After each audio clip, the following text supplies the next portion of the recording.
Here's another story ng aking buhay sa pagiging isang tambay. So for today's video, saan naman tayo dadalhin ng ating mga paa? So gagala naman tayo for today's video, B. Ewan ko ba kung saan naman makakarating yung paa natin. Sasamahan nyo na lang ako.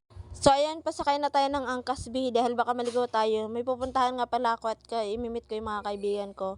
Itong lugar na to, kung familiar ka to, ito ay sa Cubao. So ayan, hinihintay ko naman ang aking forever, angkas yun, B, driver, di ko forever, char. So ayan, nakita ko na si Kuya. Sabi niya, ikaw ba yun? Yes, ako nga pala yun. At syempre, sumakay na ako. Tara, let's go. Medyo malayo nga pala mula sa Cubao yung sinakayan ko. So, buti na lang yung angkas alam niya. Medyo naligaw nga lang kami, pero sa kabilang street pala yun. So, thank you kay Manong. Nakarating kami ng maayos. So, ayun, nahanap namin yung street na hinahanap talaga namin. So, ito na, nakikita ko na sila. Ito. Sa likod pala kami. Sa likod. High school, diretso. So, dalawa lang kami ng isa kong BFF na tumuloy. And nag-date kami ng gabi sa Luneta Park. Ayan, si Biguen, kaibigan ko. So, ayan, kita nyo na. Char.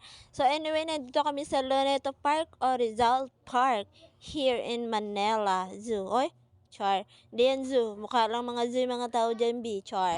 Tagal ko na walang nakita yung falls na ko. Ganda. Saan tayo? May gila dito. Gwen is my best friend since 2016. Yun yung panahon na umuwi ako ng probinsya and doon ko siya nakilala kasi nag-aral nga ako ng college doon 4 years and I'm living with my own but I am supported by my parents. But anyway, this friend, it's been year 2020 the last time na nakita kami and then ngayon lang kami nagkita ulit. So we have a little bit time para mag-date. Diba? And then kasama sa buhay yun, medyo may gossiping, char. Ganda oh. Hey, Luneta Park sa gabi, date yarn. So, ayan yung view niya sa gabi sa Manila Park or Rizal Park, Luneta Park. Ay, basta yun na yun. So, ang ganda niya pala. First time ko kasi nakapagpunta dito or nakastay or nakatambay ng gabi. Ang dami ko sinabi. Yes, first time kong pumunta ng Luneta ng gabi. Tapos tumambay talaga as in no purpose. So, may kasama naman ako which is yung kaibigan ko. So, ayun, nagtatawanan kami. Ayoko na iparinig kasi chismis yan. So, samahan nyo muna kami, kakain muna kami kasi nagugutom ng mga person.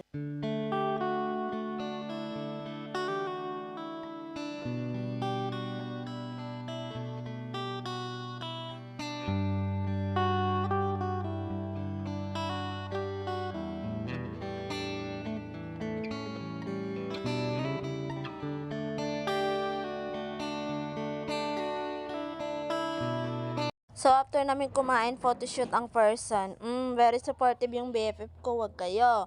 Ako lang naman pinicturean niya at wala siyang picture kahit isa. Na-realize na lang namin mag-selfie kami dalawa nung pauwi na kami. Oh, diba? Puro ako yan, B. Look at these crazy things that what we have done that night. So, she just filming me a video and keep on running around and I'm just keep on laughing because she's so very nice girl. Yeah, anyway, but it's not my first time to go there at the at the park, but this is the very first time that I've been I was really been happy because I was with my friend and especially she's my best friend too. But anyway, thank you, loves. Thank you for your time to have with me with that one night, even just a little bit while only we've been together, but thank you. But anyway, this is the last and thank you for watching. I hope you enjoy. Ano na? Ay, agad yan. Ay, kuwari lang.